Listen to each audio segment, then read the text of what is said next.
Welcome, guys. Welcome back to Miko's Corner once again. Today we're going to be reacting to basically the second episode in this very interesting series between the two wars.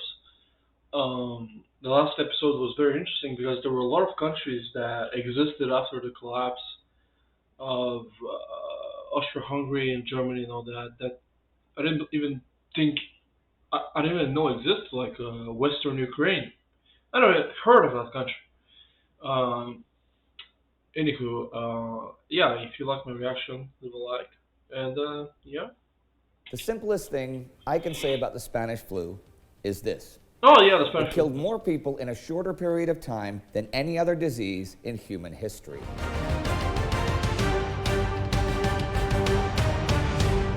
Welcome to Between Two Wars, a summary of the interwar years, from the uncertainty and hedonism of the 1920s to humanity's descent into the darkness of the Second World War. I'm Indy Nidell. As the nations that fought the Great War lay down their arms, there's something else going on that further colors a world that was unquestionably a world of absolute disaster. In the autumn of 1918, the Spanish flu reaches its highest level of infection and mortality. The flu has quickly spread all over the world since the spring. Okay, infection comes in waves. The first wave in spring was already bad, but this second wave is absolutely devastating. September and October are the worst months of the Spanish flu. The numbers are staggering. On every single day of September.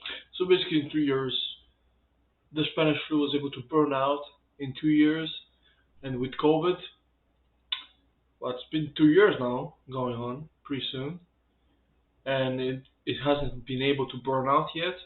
In terms of deaths, COVID is much less lethal. Because right now, 5 million people died from COVID worldwide, and that's a lot. But when you put it on, well, there were 7 billion people. There are 7 billion people alive, so 5 million out of 7 billion, it's nothing. But when you think about it, back in the early 20th century, the number of the population, I don't know how much what it was, but you have to extrapolate that if you want to compare the numbers between then and now. Because back then, I don't know how many people there were, maybe a billion, maybe two worldwide. So 1 or 2 billion. So there were 50 to 75 million that died. Let's say 50. So you have to multiply it by 3.5. So 70 million. Oh, whoa, whoa. No. Basically 200 million, give or take. September and October 1918, more than 300,000 people are killed by the disease. It's so widespread that there is no one that isn't affected in some way. Those who themselves are spared still have to deal with close friends and family dying. Everyone all over the world is impacted, literally the entire world population. I mean, can we just, I mean, It's hard to even imagine what that does to a world already so oh, broken. no, it's not that hard, okay? It's not that hard.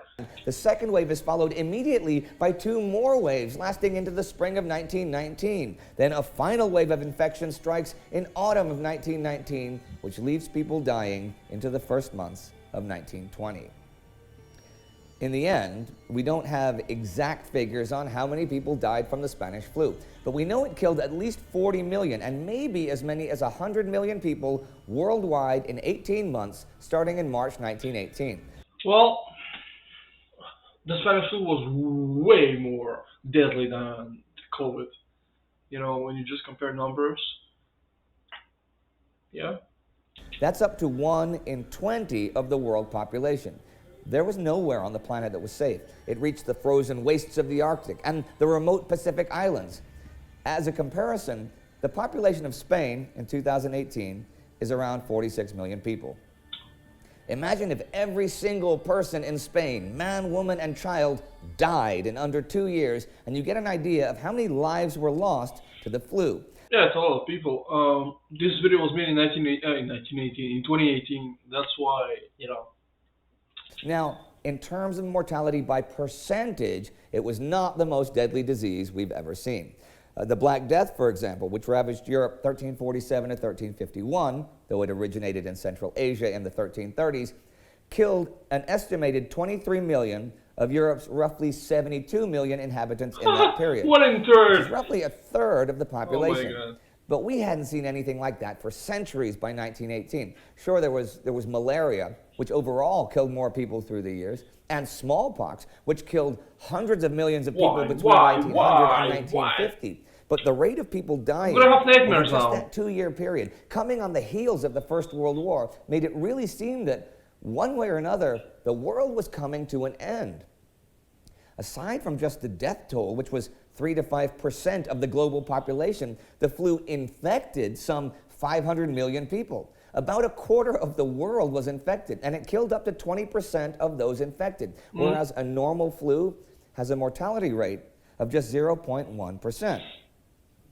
Unlike most flu outbreaks that primarily kill the very young, the elderly, or the sickly, a huge proportion of those killed by the Spanish flu were healthy young adults. One explanation for this Okay, this is kind of slightly eerie, alright? Is it just me or like... is that death is caused by a cytokine storm provoked by the flu. Now, this is an overreaction of the immune system to a pathogen. Cytokines tell our immune systems to fight the invader, and an exaggerated response to an especially virulent pathogen in, say, the lungs, can lead to respiratory failure. A cytokine storm is the result of a healthy and vigorous immune system. So the stronger immune systems of young adults, when confronted with the flu, ravaged their own bodies, while those with much weaker immune systems saw far fewer deaths. Okay. Also, You know, COVID's completely the other way around, so... a study published in the scientific journal PNAS in 2014 shows that children born in the years just after 1889 were never exposed to the kind of flu that struck in 1918, which left them uniquely vulnerable, while older people had been, which gave them immunity. Those researchers did find some interesting things when they looked back at the dominant flu strains going back to 1830. There was an 1889 world outbreak called the Russian flu, the H3N8 virus, which left that generation of children unexposed to an H1 type virus like the 1918 flu. Those letters and numbers, by the way, refer to a flu's proteins. Oh, Starting in 1900, there were seasonal outbreaks of H1 type flus that the study claims provided partial immunity to children born after 1900. And all this could explain why adults aged 18 to 29 were basically the hardest hit. The Spanish flu, despite its name, did not originate in Spain. no. During It originated in China. It went from China to Canada, from Canada to Spain. Well, from Canada to France, and then the Spanish king caught it. That's why it was called the Spanish flu. 1918, when the flu spread among the armies fighting the war, wartime censors minimized the spread of news about it to maintain morale. Ah, good old Neutral, propaganda. though. So the newspapers there were free to report on the epidemic, and the media in the warring nations was free to write about its effects in Spain, which created the false impression that it originated there, thus giving rise to its name. Now, if you're wondering exactly where it did originate, well, there are several theories. Many say that the first confirmed outbreak was at Fort Riley, Kansas, and that it was American troops that were first infected and who brought the flu to Europe with them. A British virology investigation in 1999 places Étaples in France, near the battlefront, as the center of the epidemic, and postulated that a precursor virus among birds migrated to pigs kept in the region, and from there to humans. Dr. Claude Hanoun, the leading Spanish flu expert for the Pasteur Institute, hypothesized that the virus came from China, before mutating in the U.S. You know, it's starting to doubt myself there, man. and spreading to Europe and the rest of the world. While he thought it was possible the disease originated in Kansas, he did not think it likely. No, I don't think it Also, was. just a few years ago, historian Mark Humphreys found archival evidence of a respiratory illness that struck northern China in late 1917 and may have been spread to Europe by the nearly 100,000 men of the Chinese Labor Corps during the war. A 2016 report from the Journal of the Chinese Medical Association, though, found no evidence that the virus was imported to Europe from East Asia, and actually found some evidence that it was already in circulation among the European armies before the 1918 pandemic broke out. Whatever the case, it was catastrophic, and the close quarters and massive troop movements, as well as the new access to modern transportation systems, quickly spread it everywhere in two strains. One before August 1918, and one after that was far more serious and deadly. There are those who argue that the flu was one thing that tipped the balance in the war in favor of the Allies. And it's true that there is data that the Central Powers were hard hit before the Allies were, and that mortality in Germany and Austria was higher than in Britain and France. I can't say much about that, though, even as a World War I historian myself. On November 30th, 1919, health officials will declare the Spanish flu pandemic over, though deaths will continue into the spring of 1920. By the end of 1919, the flu has killed more people in 18 months than the World War did in 4 years. That's insane. You know, when you think about it, that's insane because the First World War was so horrific. You know, you come up like 20 million people died in the First World War, and then towards the end of the decade, another 40 to 80 million, whatever, 50 to 100, I don't know, and another 50 million died. I mean, that's like a world that had just been devastated by 4 years of total war. A world that was just beginning to rebuild itself had to do so against a background of millions upon millions of people dying of disease. The impact of the war, the flu, and all the sorrow that followed would be far-ranging. Well, think of this.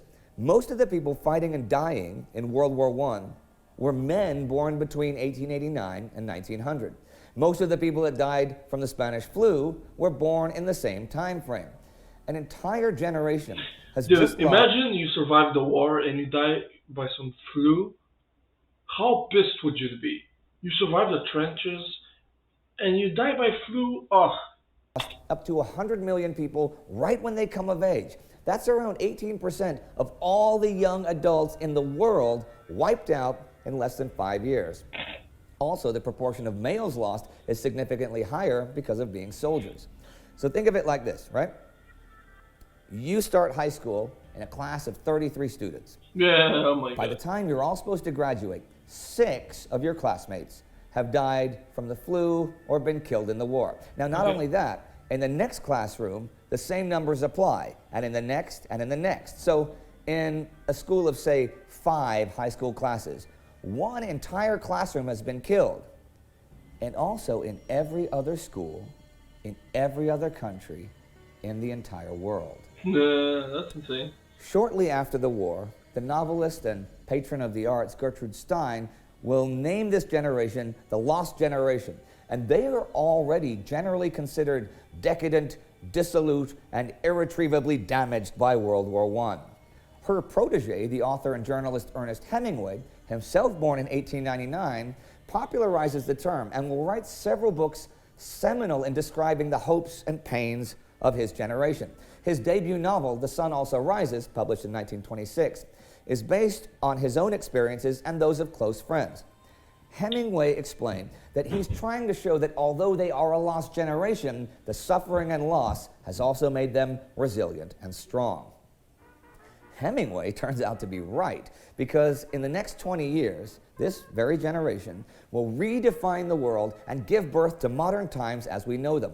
The suffering will lead many of them to work for the improvement of the world. The change in demographics will also contribute to women gaining more rights as they assume traditionally male activities and roles in society. The new outlook will also give birth to completely new forms of modern art, design, and music. But many of that generation will also descend into desperation, fear, and hatred, turning to extreme ideologies like Nazism, fascism, and communism to find answers, leading to more death, suffering, and ultimately to an even more destructive world war. Joseph Goebbels, Mao Zedong, Ho Chi Minh, Benito Mussolini, Hideki Tojo, and Adolf Hitler were all part of the lost generation. But for now, that's all in the future. And as you shall see in our first episode about 1919, there is still hope and improvement as wartime innovation starts entering civilian life. If you missed our first prologue, it's right here. To get our episodes ahead of time and support the Is that the James Bond team? effort to make more content like this, join the Time Ghost Army. Never mind. Yeah, pretty good. I liked it. So basically, this whole episode was about the Spanish flu, which, talk about everybody becoming interested about the flu that happened a century ago, right? Like, COVID hits and everybody starts talking about the Spanish flu this, Spanish flu that. Yeah, very interesting subject. We've gone over it. We've experienced some aspect of it, if you will. Very interesting. Yeah, all things considered, I liked it. I don't know what to say more about it. Yeah, I mean it's insane when you think about it. The number of deaths is just ridiculous. So that's where I'm gonna leave this. Anyways, guys, if you liked it, leave a like, subscribe, and see you guys next time. See you guys.